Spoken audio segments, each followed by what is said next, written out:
lain juga monggo, karena kita harus punya pandangan masing-masing, dan perbedaan ini bukan untuk memisahkan kita, tapi sebagai pengingat juga, oh ternyata pandangan itu juga ini ya, apa, ada juga yang berpandangan seperti itu ya. Gitu, karena nilai-nilai kita kan juga, apa yang kita pelajari selama ini kan juga pasti beda-beda, sehingga dari pelajaran yang beda-beda tadi juga menyimpulkan suatu konklusi yang berbeda juga nanti terhadap suatu kasus yang sama gitu. Betul, betul. Jadi perbedaan itu justru akan memperkaya ya, terkait Betul. dengan pandangan kita.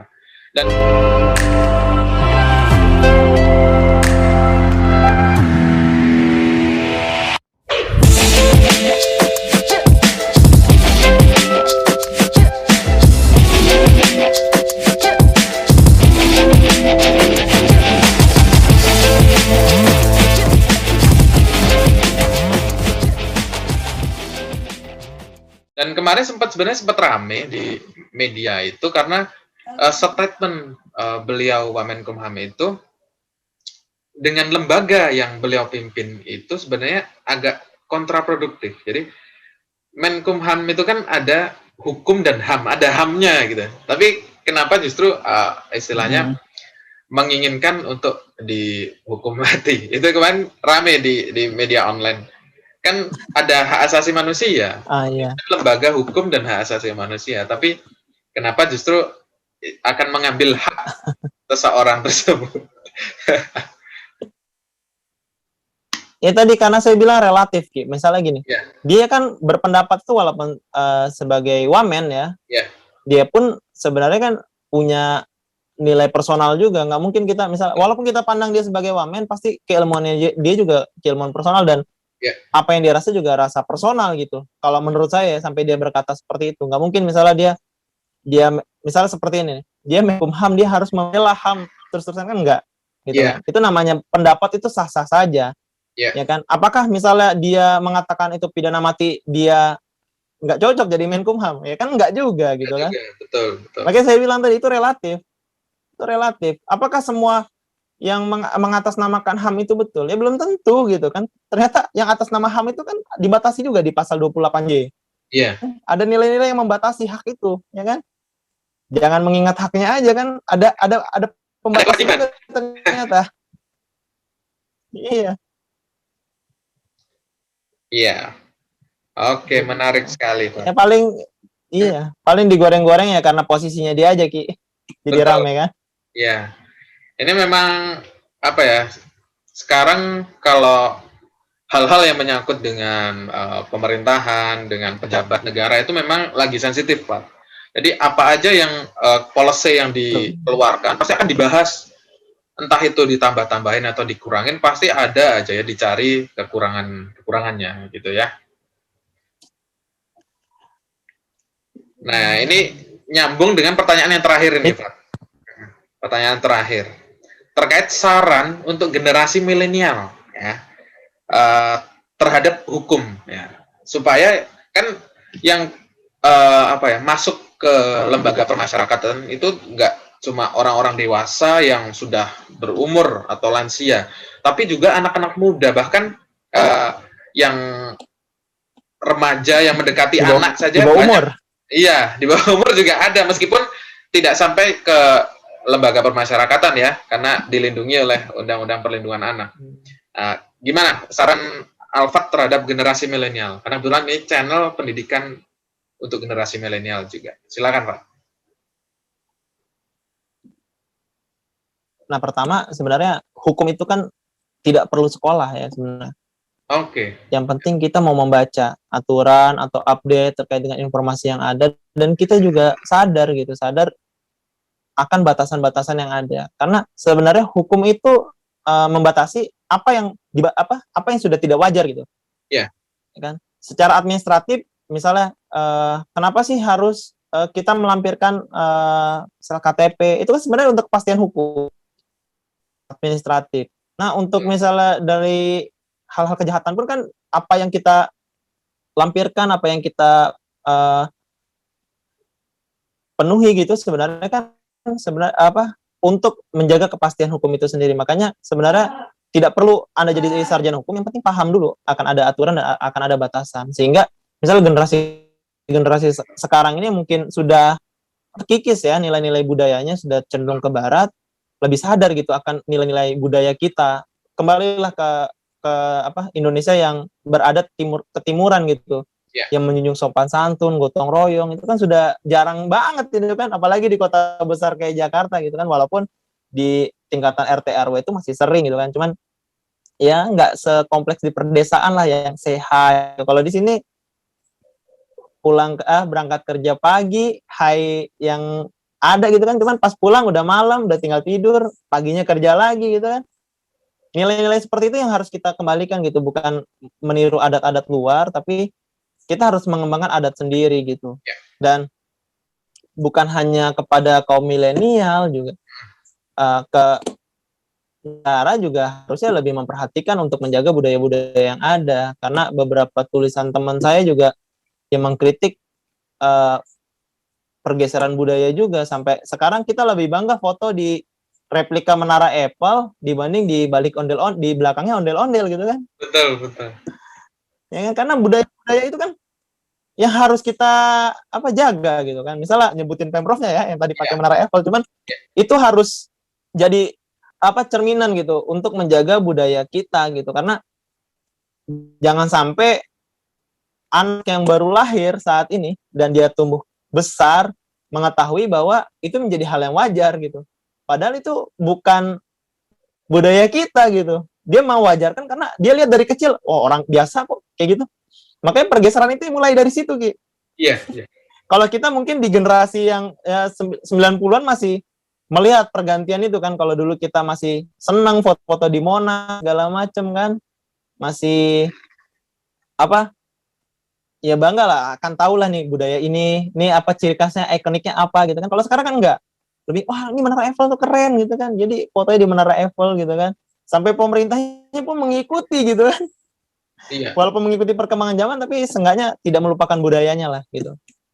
Itu supaya nilai edukasi juga nyampe gitu antara pemerintah sebagai ibaratnya pemenuh fasilitas kita, pemenuhan hak kita gitu. Karena sebenarnya fungsi negara itu kita belum rasain, Ki. Sebelum kita misalnya kayak jadi tahanan perompak Somalia gitu misalnya. Baru kita ngerasain tuh fungsi negara tuh, bahwa negara melindungi kita gitu kan. Betul. Kalau sekarang pasti kritik aja bawaannya. Tapi kalau kita udah di posisi itu, pasti kita udah membutuhkan negara, dan negara nggak akan diam. Jangankan satu nyawa kan. Itu untuk satu nyawa itu udah berapa pasukan yang kan. Kalau kita lihat benar kan, berarti fungsi negara itu kita masih belum bisa rasakan secara maksimal. Tapi kalau di posisi yang tadi itu mungkin baru kita ngerasain, wah kita udah butuh negara nih, pasti negara saya harus nyari saya nih, harus nyelamatin saya nih gitu kan. Itu makanya disitulah setidaknya gitu kan pemerintah membantu gitu untuk melestarikan budaya-budaya yang ada di Indonesia gitu. Padahal makanan terenak pun rendang itu dari Indonesia gitu kan. Masa budaya-budaya tarian-tarian kita banyak yang mulai banyak memudar, dan hewan-hewan juga jangan sampai kan udah beberapa banyak hewan yang punah kan. Harimau Sumatera contohnya kan. Itu kan sebenarnya perlu dilestarikan, karena kalau itu lestari sebenarnya kita tetap menjaga namanya pakem-pakem yang ada. Pakem Indonesia tuh ternyata kekayaannya seperti ini loh. Ini seperti ini. Jadi nilai-nilai budaya, nilai-nilai luhur kita nggak luntur gitu.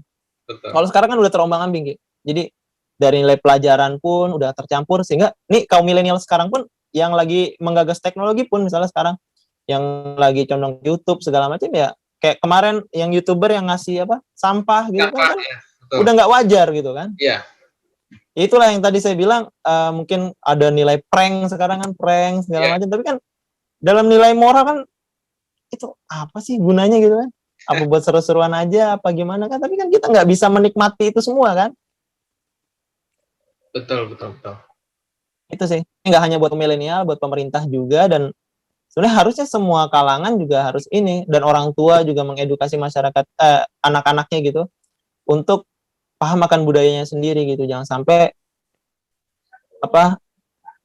orang tua itu lebih bangga anaknya berbahasa Inggris dibanding berbahasa daerah gitu kan. Walaupun bahasa Inggris itu udah jadi bahasa internasional, tapi bahasa daerah tuh tetap harus dijaga. Jangan sampai nanti orang tua kita sudah meninggal, nggak ada yang paham lagi bahasa daerah, udah hilang gitu kan. Jangan sampai kayak gitu. Ya kan? Jangan sampai seperti di Amerika kan, suku aslinya hilang. Hilang ya. Hilang. Udah pendatang semua kan? Iya. Baik, jadi bisa disimpulkan bahwa yang patut kita bangun itu tidak hanya pembangunan hukum, tapi juga pembangunan budaya gitu ya.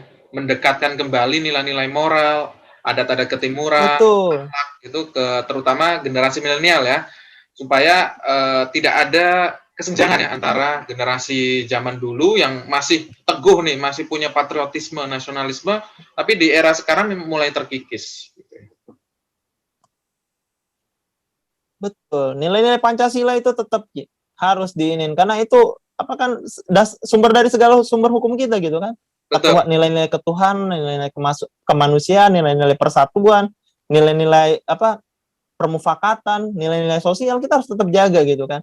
Dan apa satu lagi sih sebenarnya yang mungkin perlu kita sadari juga. Tadi menyinggung Pancasila ya kan, saya sadar betul. Saya juga sempat shock juga ada orang-orang yang sampai dengan detik ini bahkan dia berpendidikan sampai Pancasila aja nggak hafal. Itu kan jadi satu momok gitu. Betul.